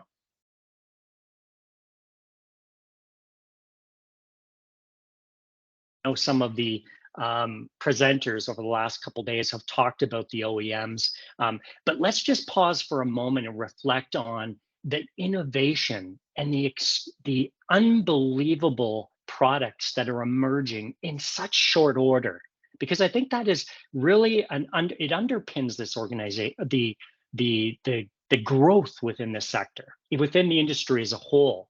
You know, when Tesla emerged in the late, before the end of 2010, 2007, 2009, that is a short-lived new OEM. Now we've got Electromechanica, we've got Daymac, both of those are Canadian, by the way. Now we've got a lot of the German manufacturers and around the world, they're all coalescing around and providing most of the R&D into the electrification of their vehicle lineups. And there is formidable vehicles hitting the roadways. If you think of some of the conventional vehicles or internal combustion engines or gas-fueled vehicles, I mean, they've been innovated for almost 100 or more years. If you think of Ford and the original 3 here in North America, they have over 100 years of innovation. So what is emerging in such short order is, staggering. Okay, next slide, please. Let's get into a little bit more of the stuff I want to talk about, which is really about the market and the size of this market and simply the automotive industry, but more importantly, on infrastructure. I know that lots of us have talked about the growth of the automotive sector. It's going to continue to grow at a cumulative annual growth rate of 4% for the next 10 plus years. There's a strong push right now on climate change. And this really got heightened during the pandemic. That was probably one of the silver linings in the last few years with the pandemic was, just being more mindful of climate change and the impact, because of many of us, when we were sort of kept in our homes, we saw a reduction in greenhouse gas emissions just taking commuters off the highways. I had a good friend that was in Los Angeles area, and if you've ever driven through the LA area at 7 a.m., you can't see downtown for the smog. Well, they were coming out of their condos and they couldn't believe it because there was actually a clear line of sight through the city. But this really came about from the 2016 Paris Climate Accord, didn't it? And there was a lot of movement there, which then translated into CalStart's Global Drive to Zero program. All of these these nations now, these governments have aligned around zero emission goals, and Canada is right there with them. And I know some of the other presenters have talked about that, but there's very strong movement and policy making around this, right? Towards, zero emission market share, around the number of charging stations that are going to be implemented over a certain timeline, like here, like south of us in the United States, 500,000 by 2030. The European Union, 1 million public stations by 2025. That's very aggressive. In the UK, 300K by 2030. But what's really important is you start to see a forecast that's emerging in the bottom right bar graph from 2020 to 2030. The automotive industry is going to shift, and it already is happening, right? So we're starting to see in 2020, 93% of the vehicle sales in our country are petroleum powered or diesel powered. But by 2030, which is only 7 years from now, that is going to drop to 48%. So over 50% of vehicle sales in our nation will be plug-in hybrid electric vehicles and battery electric vehicles or variants of similar technology. That is a tremendous tectonic shift in a huge paradigm shift. And it's a huge shift just in how our composition, our infrastructure composition needs to align with it. In the past 12 years, I have logged 1 million kilometers in electric vehicles. So I'll give a little bit of insight around that from a psychological or social psychological perspective as well, because I think that is really a big part of this shift. People need to wrap their head around it and think about infrastructure in a different way. Okay, let's go to the next slide. Thank you. So this is really about pathway to sustainable transport in Canada. Two big salient pieces I want to talk about here is around greenhouse gas emissions. If we can move Canadians to electrified passenger vehicles over the next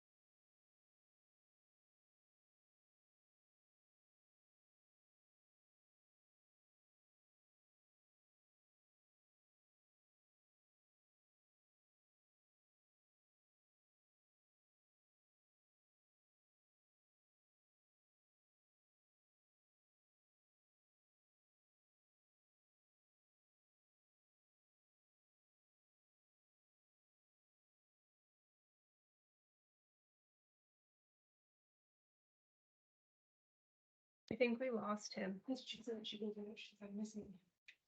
I am I was just back? going to, Am I yes, back? you are, Christopher. Yes, you Oh, are. Sorry. Yes, there was a little bit of We a lost blip you there there. I for a think an moment. incoming call. No worries, that's okay. It was just all the most important parts of my conversation today.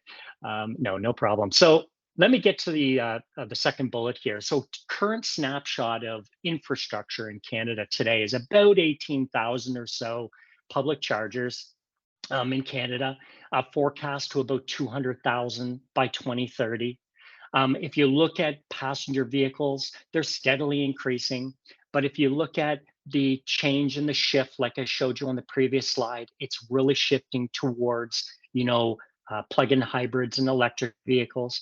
The other really interesting component that we need to talk about is the alignment between EV adoption rates, which are at their highest in places like British Columbia and Quebec because of government incentives. But if we really look at Scandinavian modeling, there's a lot of learning there. And I'll save that for another conversation, but I think there's a lot of learning there from a Canadian context. But we also need to think about, for every EV sold, there really needs to be about 2.5 to 3 charging stations go into our system to support EV adoption. So that's a really interesting statistic. Can you go to the next slide, please? Trying to be cognizant of the time here. So let's talk about EV infrastructure. The charging market is looking at growing at a CAGR of 24%. That is huge over the next 9 years. Another great statistic is 46% of Canadians live in multi-unit residential buildings. This will be something we need to talk about from an infrastructure standpoint, because EV adoption and EV infrastructure, having charging stations available to a demographic or to people that live in high rises will necessitate more public chargers or a different strategy around how we can charge at home. And then lastly, a third of the energy demand from charging infrastructure is expected to come from public charging as soon as 2030. Very interesting data. Now, if we look at the bottom right bar graph, this is really important from an EV charging standpoint. So obviously, we have I run a company that is focused on public charging, workplace charging, long distance charging. Look at the shift over the next 7 years. So the majority of charging happens at home. Today, roughly 50%. By 2030, there's going to be a larger shift towards public charging, 33%, long distance charging, 12, and workplace charging, 11. So how do we fit that gap? Where do we build that infrastructure? And how do we do it? Those will be some of the challenges that we need to address moving forward. Okay, can move to the next one, please. All right, this slide is, I want to talk about the 5 specific gaps, trends, and challenges, and of course, opportunities before I tie off the end of this conversation. Number 1, Canada, like I said earlier, is one of the most climate and geographic diverse countries in the world. For us to build the right infrastructure to support a fulsome EV adoption in all regions of the country, we've got some specific challenges, which we have to address. And a lot of them are extreme cold climates, our Rocky Mountain elevation climates, pure size and geography. I mean, within Canada, we have deserts, right? In the southern Okanagan, we have some of the coldest environments in our northern communities. We also have very humid environments within Canada and salty environments. We have a lot of diversity. And so our infrastructure has to be able to adapt to that, has to have the right technology. We also have to embed the right software, from my point of view, to make sure that we're ahead of downtime. And that ties into number 5, I'll speak to in a moment. But if we go to number 2 now, infrastructure deficits. One of the reasons why EV adoption hasn't continued to grow outside of mostly urban settings is lack of infrastructure. And sadly, that infrastructure that has gone out to date, EV charging stations, hasn't been executed very well. And what I mean by that is, some of the charging technology is now obsolete. Number 2, the type of charging infrastructure put into remote areas may not be suitable. For example, you've got a level 2 in an area that requires maybe a level 3 or a direct current charger that is 50 plus kilowatts to allow people to charge quickly to move on to their next destination. There's also infrastructure issues related to rolling out charging stations, potentially at, say, a commercial setting where they don't have the size of the service entrance does not allow multiple chargers to be installed. So there has to be a service upgrade. Or perhaps a local utility doesn't have phase 3 power running through a specific region where you want to pull from to develop level 3 or DC fast charging technology. So that's a fundamental challenge that we have to deal with. The great news, the opportunity here is that for number 1, if we can build out on a national scale tremendous infrastructure, we are going to push towards EV adoption more quickly and get into the average mind of a Canadian to help them transition that way. And as far as infrastructure deficits, there has to be greater alignment with the local utilities. I mean, we have a very fragmented utility group here in Ontario, where I'm calling in from today, where we need more alignment, right? We need to have the ability for companies like our company, ChargerQuest, to be able to roll out infrastructure in a way that is streamlined and much more efficient. Number 3 is around supply chain and procurement challenges. Companies like ours run into issues bringing in chargers from overseas. Pricing has changed because of demand. Shipping and logistics fold into this in a very big way. We ordered a large boatload of charging stations coming over from our supplier, and they were delayed out in the ocean for months. So delays in infrastructure development as a result of these challenges can be a major problem. I think there's some policy and certainly international discussions that have to be had that we can mitigate some of those supply chain challenges in the future. Number 4 is around future proofing. You know, a lot of people ask me, well, Chris, what about the charging stations themselves? Are they going to be obsolete in a few years? We've taken sort of an agnostic approach to charging infrastructure, meaning that our chargers are modular in design. So we can add modules to improve or increase the capacity or the amount of energy that can be drawn by a potential vehicle in the field, which is really important.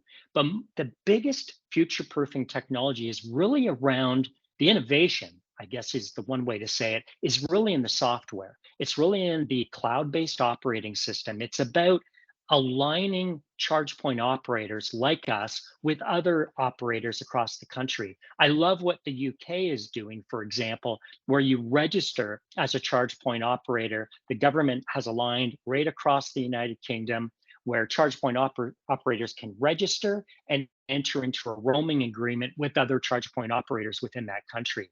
We don't have that yet, so that's an opportunity within Canada. I think from an EV owner's perspective, it would make our infrastructure, our network of chargers, much more efficient, a better customer experience for drivers like myself, because we can have these agreements in place where you can use different networks without proprietary cards and memberships and some of those hassles. And then lastly, it's about reliability. I was recently, I own horses. My kids jump horses. And so I went and picked up a new horse trailer. And of course I thought, I'm going to take my Ford Lightning and go pick up this horse trailer in Ottawa. And I had one of the most disastrous experiences going to get this horse trailer because of the lack of reliability. I went to charging stations and they wouldn't work. And a lot of it was network, telecommunications, downtime. So one of the main fundamental challenges we need to address as charge point operators or infrastructure specialists is making sure that we maintain uptime, that we deal with downtime quickly in a systematic way, and that we are very responsive and have AI embedded in our operating systems so we can run diagnostics, that we have tech teams ready on standby to address downtime. We have to have a reliable infrastructure in order to push this industry forward. That's one of the fundamental challenges and something that we're razor focused on in the future. So I'm going to pause there. I think I'm really close to the end of my time, but just wanted a big thank you to all of you for listening in, and happy to address any questions as they come up. Thank you. Thank you very much, Christopher. Really appreciate your presentation. A lot of food for thought there as well. So our third speaker on today's panel is Thomas Wood. And Thomas Wood is a highly accomplished innovator. Sorry, I should just share my screen. The slide up for Thomas. There we go. Thomas Wood is a highly accomplished innovator with a PhD in engineering from the University of Toronto. As the director of DC products at Proventus Global, he brings over 12 years of experience leading sustainable energy projects, including R&D and product development, to the table. With a passion for renewable energy and sustainable development, Thomas has a deep understanding of system design and a thorough knowledge of the full product lifecycle. He has even been awarded a patent and has multiple publications in the sustainable energy field. Thomas will be providing a presentation on community electrification through DC microgrids, combining EV charging, solar, and energy storage. With that, I'll stop sharing my screen and turn it over to Thomas. Welcome, Thomas.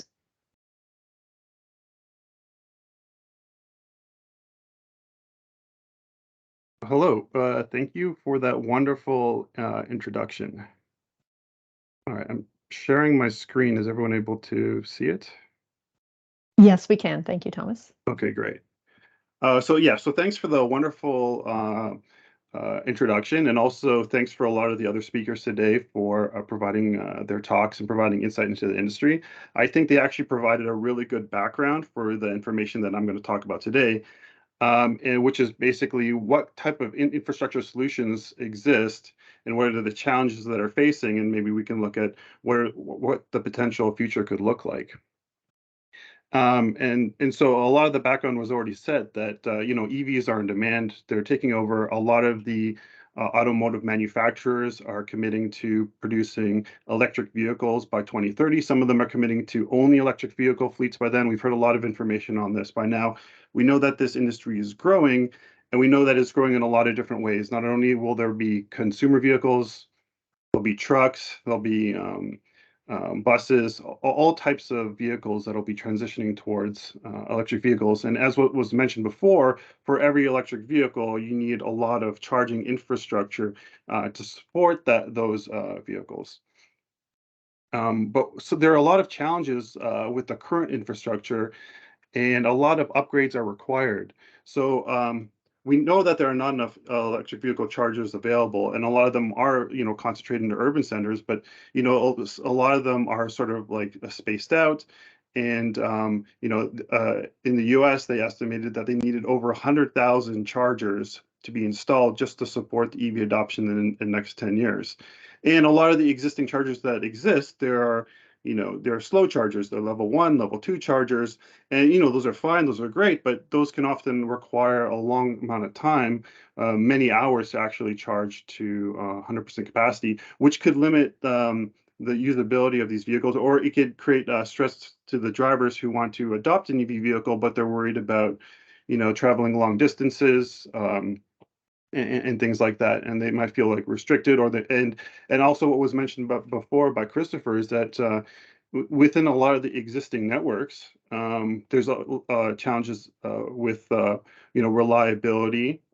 Sometimes you'll go to a charging station and it won't be operating, or sometimes you'll go to a charging station and if it's a low-level charging, you might have to sort of sit in a remote location for hours before you're able to get the support. And on top of that, there's limited infrastructure for DC fast charging. And even when we expand and want to install this extra EV charging capacity, what we're seeing around the world is that there are a lot of challenges with actually being able to provide the power for this network. So even if there's a project that says, oh, we want to install 10 chargers at this place, it's really great.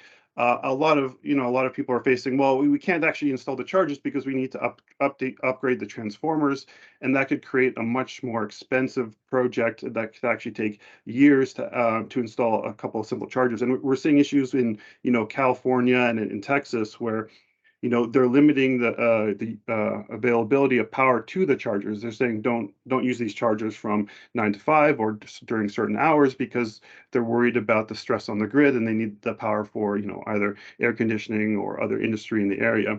And we've also heard stories about even in the UK where there'll be a smaller community, a smaller city.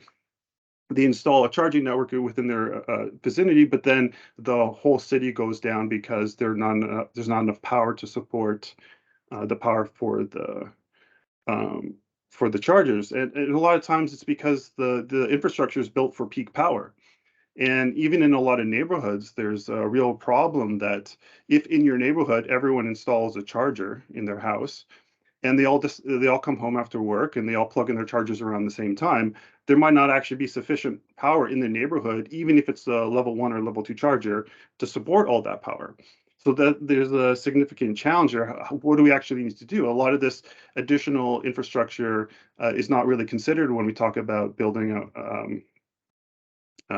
these chargers. So there's a lot of problems there. But with problems, there also comes opportunities. We know that we're going to have to install and integrate new technologies and new infrastructure. And now there's an emerging technology called vehicle to grid or vehicle to building. And what this concept says is that, well, now if you have this network of vehicles with battery storage within the vehicles, if they're connected, you can actually use some of this power to power the buildings or even pass some of the power back to the grid. And I think we saw earlier today in some of the previous talks, in Ontario, we do a really good job of producing renewable energy, but we also rely on natural gas for some of that, peak power or peak demands, right?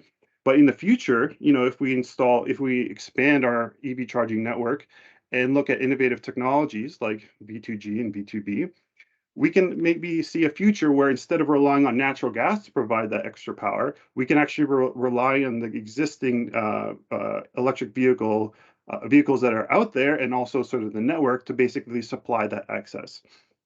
And what this really does is it allows us to live in a more resilient and sustainable and secure way, where we won't have to, if there's some global disruptions and issues getting sort of fossil fuels or anything. Well, we don't. The electric vehicles that exist can actually be used to power the buildings, can power things as well. So.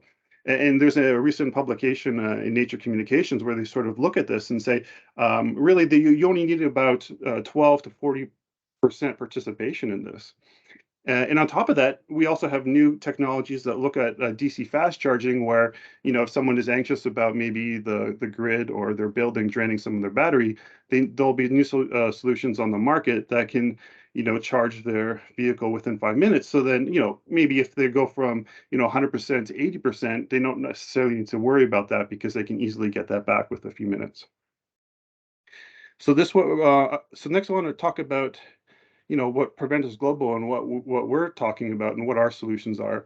And really, Preventus Global has developed a new technology called DC microgrids, and it's the core technology that allows charging infrastructure to be installed across Canada in remote locations where we're able to provide sustainable power, but also provide DC fast charging to allow companies to transition to EV fleets if it's a private fleet, or to allow municipalities to transition to bus fleets, or even for places like along the highway and on ramps or remote communities. And it's even useful for any community where their local transformers might need upgrades. This is an alternative solution that combines charging, solar power, connections to the grid, energy storage all together in a nice, sustainable and scalable way. Yeah, so our DC microgrid charging hub, basically, I think I mentioned a lot of these points. Our DC fast chargers allow 140-kilometer range in about a 5-minute charge. And one of the core benefits is anytime charging. So if you're transitioning to an EV fleet and you're worried about, if there's issues with the utilities restricting power, because it's backed up by energy storage, you're able to plan sort of when and how you're charging your fleet, and you'll always be able to charge them. And this is a modular, scalable design, so it allows you to easily expand the amount of chargers, the amount of storage, and connections to different renewable energies over time. And the core technology is the DC microgrid technology.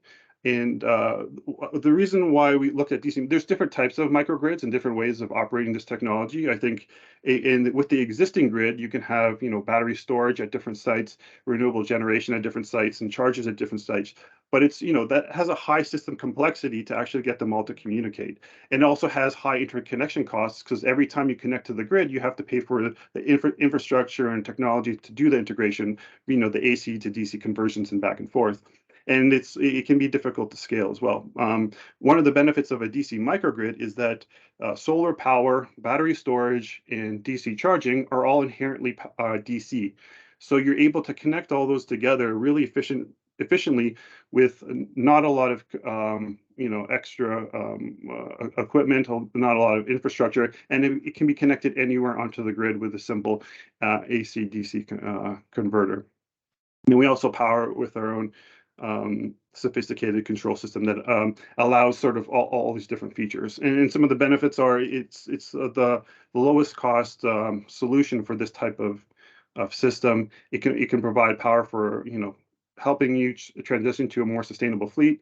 It can help transition to carbon neutrality. I think, like we mentioned before, we can reduce the reliance on natural gas or fossil fuels from the grid, and it also can be connected to different renewable energy sources, and allows a source of revenue if you're providing charging as a service, and also allows you to have power independence. This is basically an overall schematic of how it would look like. We can connect it to different types of renewable energy, different types of battery storage, different types of EV charging. Can also provide power back to the building through V2G or V2B, and it can also provide power back to the grid. This is useful for some people who are looking at minimizing global adjustment costs, or maybe looking at sort of arbitrage, where you store power into the battery from trickle charging overnight, and then you use the power during the day from the batteries. And with our scalable design, you're able to expand your capacity over time. Okay, I think that concludes my presentation, so thank you very much. Excellent. Thank you so much for your presentation, Thomas. Very much appreciated by everyone. And as you mentioned, sort of the some common threads throughout the three presentations that we've heard this afternoon related to economic development. So thanks very much again. And I wanted to open up the panel discussion with Thomas, Matthew, and Christopher. With respect to economic development, and we do have a few comments and questions in the chat, which we can hopefully get to. Just very briefly, just to open things up a bit. I mean, we've heard about not just in this panel, but just sort of today and over the last couple of days about the potential economic impact and benefits of the growing automotive sector, particularly the EV sector in Ontario, and obviously across Canada, with hundreds of thousands of jobs, direct, indirect, and even spin-off jobs being created. So it's been really exciting to hear about the potential going forward in the future, and sort of building on the strength that we've been able to pull together over the last, well, we know it's 100 years plus the industry. So with technology development, with transformation through innovation, new clean technology development and adoption, entrepreneurship, we heard a lot about skilled workforce and talent, and kind of looking at all of that to build on the experience and expertise that Ontario and Canada has to generate even more economic benefits that are being made right across the board. My question is related to collaboration and partnership. So we've heard about joint ventures. We've heard about how various ecosystems have come together to help support the growing EV sector. How industry, academia, government, and other organizations have come together to support the sector to grow. I wanted to ask the panel, maybe I'll start off with you, Matthew. Are there any gaps that we've been able to identify where we're still not necessarily lagging behind other jurisdictions? We're doing really well, but where could we put some more effort? Is there potential to increase our focus in Ontario in the EV sector to perhaps generate more success?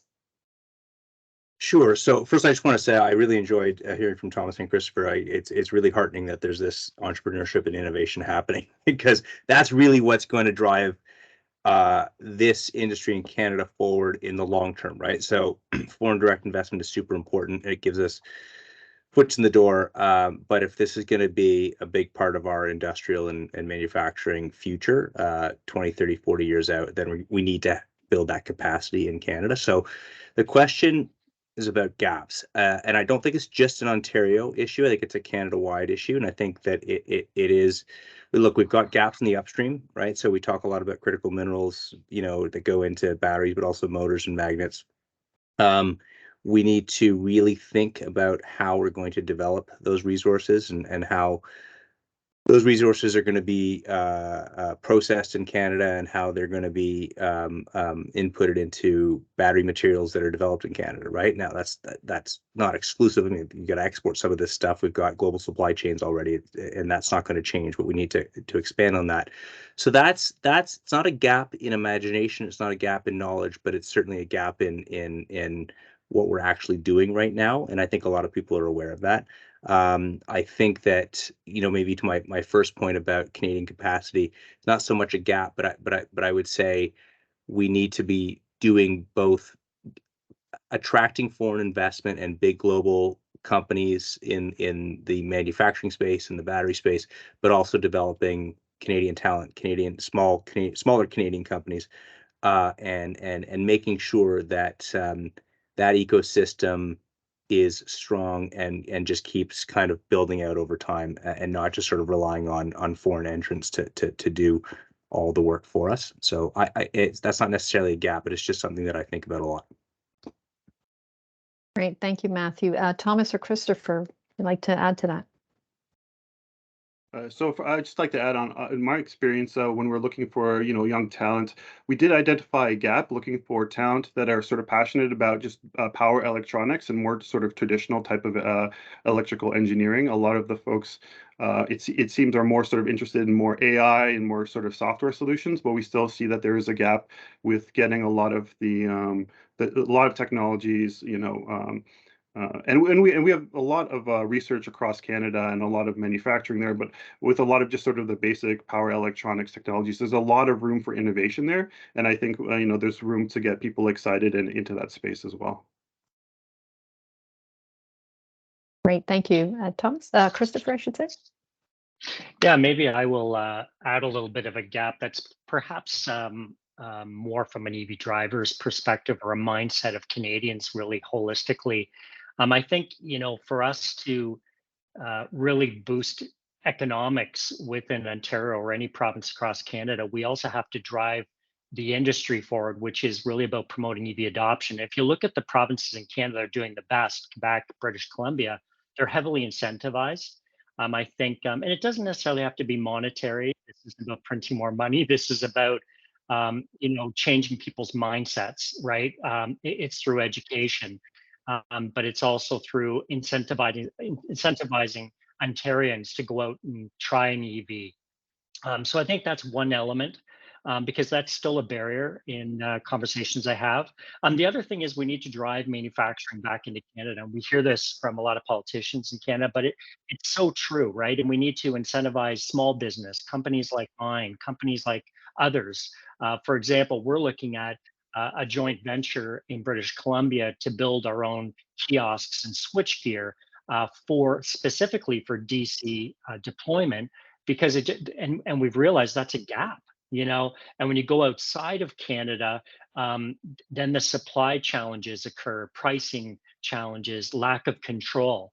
And so I think that's, incentivizing manufacturing, light industrial companies, new companies to the space to be able to grow and become more vertically integrated, I think is a big win for Canadians. And then lastly, I would just say from a networking standpoint, and I commented on this in the chat room when one of the attendees asked, what could we do? And I think that UK approach to roaming would be well received. Like I said, we have many utilities here in Ontario, and we have many network operators expanding or growing, new entrants coming as well. And I think having some regulatory body that helps to streamline that process for networks to come together, speak to each other, and have a more reliable infrastructure across Ontario and beyond is really important as well. Wonderful. Thank you, Christopher. And maybe I'll just jump to a couple of questions that have come up in the chat, and just keeping an eye on the clock as well. I think it was yourself, Christopher, when you had put up some statistics around sales growth in the EV sector, and you had a number of data points. In the audience, in the chat, we have a comment related to other useful data points, including cumulative sales, and the fact that most EVs produced since 2010 are still on the road. And then further down, the question is, do you have data on how many EVs are on Canada's roads and how many in the world? Yeah, I mean, I don't have that statistic right on my desktop. I'm actually working remote today, but so I stand corrected by anyone in the room, but I believe we've got a couple 100,000 EVs on Canadian roads currently, or more. I think we've broached that now. I know we passed 100 recently. So, there's a long way to go, right? Worldwide, I do not have that statistic on the top of my head, but perhaps someone else on the panel does. But I know we're in the millions. If you just look at Tesla's deliveries, they're very strong, and that's one OEM, right? So I think we've got to be in the millions. Yeah, it's roughly, at least in 2020, I think is the last I saw. Maybe in 21, it was just over 20 million globally, and the forecast was, without kind of ambitious, net zero policies around the world, you'd still looking at 150 million by the end of the decade. So that's a huge growth, right? So and if you saw net zero policies instituted the way that people say they'll do it in Paris and elsewhere, you're looking at 250 million on the road globally by the end of the decade. So huge growth, and that actually just can I just say, you'd asked about gaps too. There's a gap in knowledge. I think a lot of people focus on the demand side of this. We have a lot of demand for these vehicles. We don't have a supply for them yet to meet that demand. And so I think that growth shows, look, there's going to be a huge strain on lithium and on nickel and a whole bunch of different things that make these vehicles go, right? So, but yeah, so there's a huge growth coming. Okay, thank you. And actually, maybe just going back to that comment around gap, there was a comment in the chat around a gap related to converting from AC power delivery nationwide to DC energy delivery. Can the panel comment on that?